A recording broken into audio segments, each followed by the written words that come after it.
might seem redundant to wonder how well Super Mario Galaxy has aged. It was released in November of 2007 in all regions, so the game is only 6 years old as of the time this video is uploaded. However, Nintendo has released lots of main series Mario games since then, such as New Super Mario Bros. Wii, 2 and U, Super Mario Galaxy 2, and Super Mario 3D Land. The question today is how well does Super Mario Galaxy hold up against all these newer titles? Well, the first thing I will talk about is the story. Mario games are not well known for their story. The future games don't have much of a story, and neither do the previous titles, with the exception of Super Mario Sunshine on the GameCube. The story of Super Mario Sunshine was easy to understand. It was no Mother 3, but it was still decent-ish. The story in Super Mario Galaxy, meanwhile, despite having played this since 2007, I still am not too sure at what the story for this game is. There's an optional section called the Storybook, which is supposed to be the backstory to the game, but I've never had the patience to listen to it, so take my confusion as a grain of salt. From what I can gather, Mario is attending a Star Festival at Princess Peach's castle. The Star Festival only occurs once every 100 years. While on the way to the castle, Bowser launches an attack and carries Peach's castle into space. Hold on, Bowser can just enter like that? Why is there no military at this point? Also, if Bowser is carrying out his plans in space, then why on earth does he need Peach? I know that he kidnapped Peach in the original Super Mario Bros. Because she could undo his magic of turning mushroom people into blocks. But he seems to be able to turn mushroom people into blocks even without kidnapping Peach, as demonstrated in Super Mario Bros. 3. I can kind of understand why he did it in Mario 64, as he needed the castle. And I can kind of understand why Peach got kidnapped in Super Mario Sunshine, as Bowser had his son kidnap Peach to lure Mario in. I suppose Bowser's purpose is to lure Mario in again? You would think that Bowser would want his plans for domination to succeed for once. And in this game, when you fight him, he says that Mario is in the way of his plans. So kidnapping Peach would only cause Mario to try to stop his plans. So anyway, Mario stows away on the castle, but he is shot down by Kamek. He later wakes up in an area known as the Gateway Galaxy. He meets a Star Bunny and plays tag with them. After catching them, he is introduced to Rosalina, who lends him a Luma. The Luma allows Mario to use the spin attack, which is his gimmick for the game. After rescuing a Grand Star, he is guided to the hub world of the game, which is known as the Comet Observatory. Here, Rosalina, who happens to be the owner of this place, explains that Bowser stole all the Power Stars and Peach to create his own space empire, or something like that. The rest of the game works by entering a dome, get a star, unlock other stars, get enough stars for boss level, defeat Bowser Jr.'s robots or Bowser, get a Grand Star to unlock a newer dome, get another star in that dome, unlock more stars, get a Grand Star, rinse and repeat. Along his journey, Mario will encounter the Toad Brigade and Luigi. Luigi will occasionally send you a letter asking you to rescue him. This grants you another Power Star. This is an okay gimmick, but I think it isn't used enough. A gimmick I really like is the idea of the Toad Brigade. Even though I don't really like Toads in most games, particularly Mario Sunshine, I think that they have more personality than any other Mario character in this game. The Toad Brigade is comprised of the Red Toad, who is the leader, who works hard to get stars, and is far more useful than Toads have ever been. There's the Blue Toad, who is supposed to be the nerdy Toad, signified by his glasses. There's the Yellow Toad, who likes to sleep a lot. There's the Green Toad that is usually seen with a pickaxe, so I assume he likes mining. Then there's the Purple Toad, who is supposedly the mailman.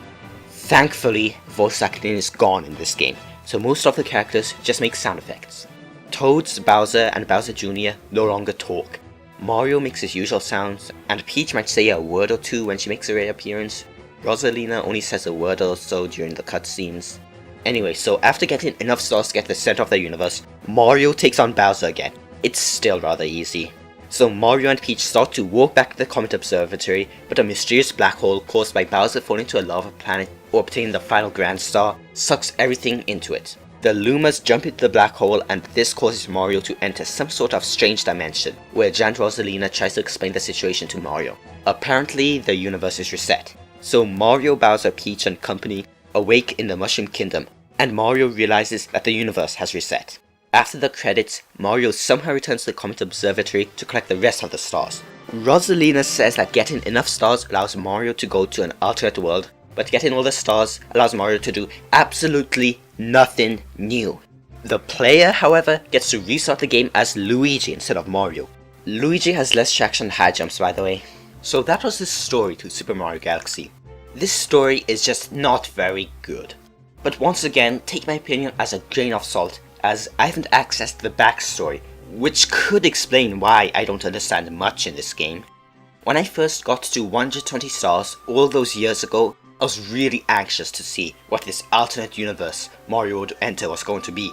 It was exciting to get to play as Luigi, but not nearly as exciting as Mario visiting an alternate world. True, the Luigi playthrough does take place in a slightly alternate universe, but technically, Mario never visits it. It's like getting a disappointing birthday present, which you don't touch for a while, but when you decide to use it, you find it's actually decent. Also, I never truly understood why defeating Bowser caused a black hole, and at how Mario got back to the Comet Observatory. And is the aftergame even canon? Thankfully, gameplay is the main focus. The gameplay is what really sells this game.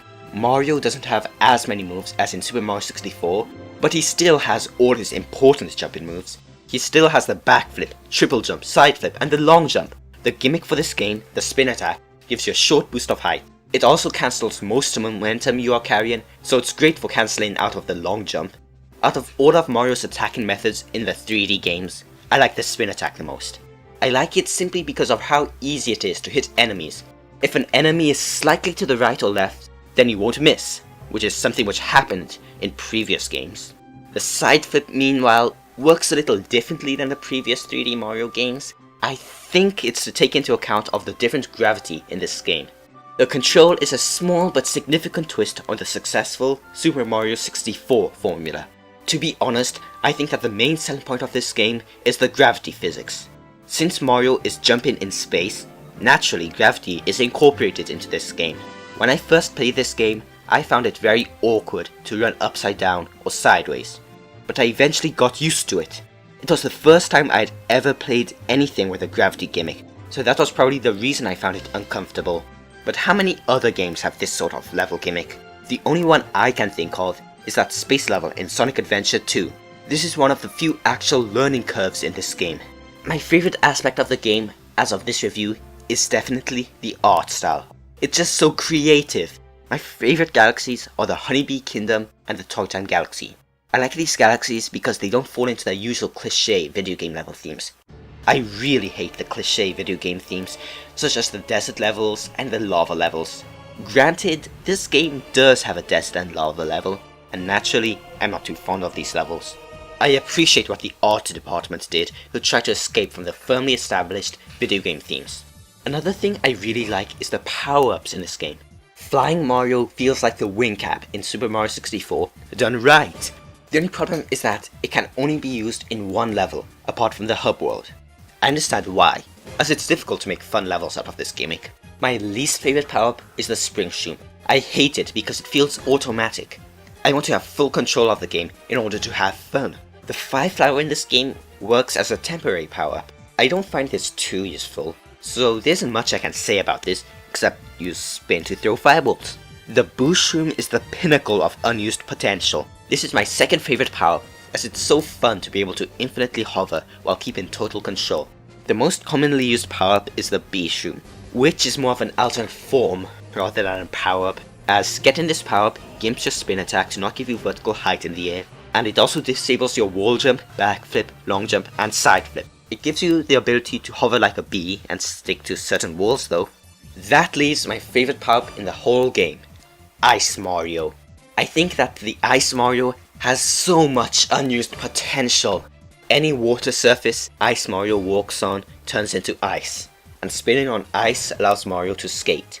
If Mario jumps on a waterfall, then this will change the part of the waterfall Mario touched to become solid. This allows him to wall jump.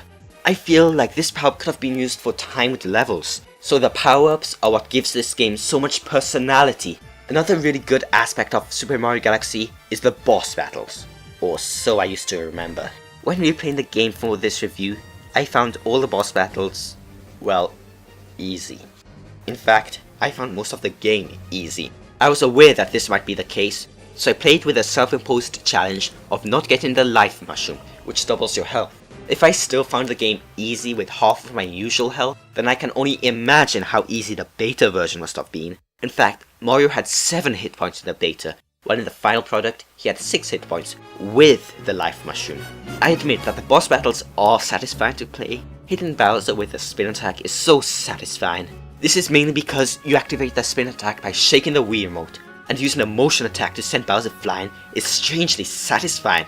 As for the other bosses, well, they are better than the bosses from other Mario games, but I didn't find them challenging, so I didn't get much of an impression from them. I suppose that this is one of those things which looks more fun than it actually is. Another new gimmick is the Prankster Comets.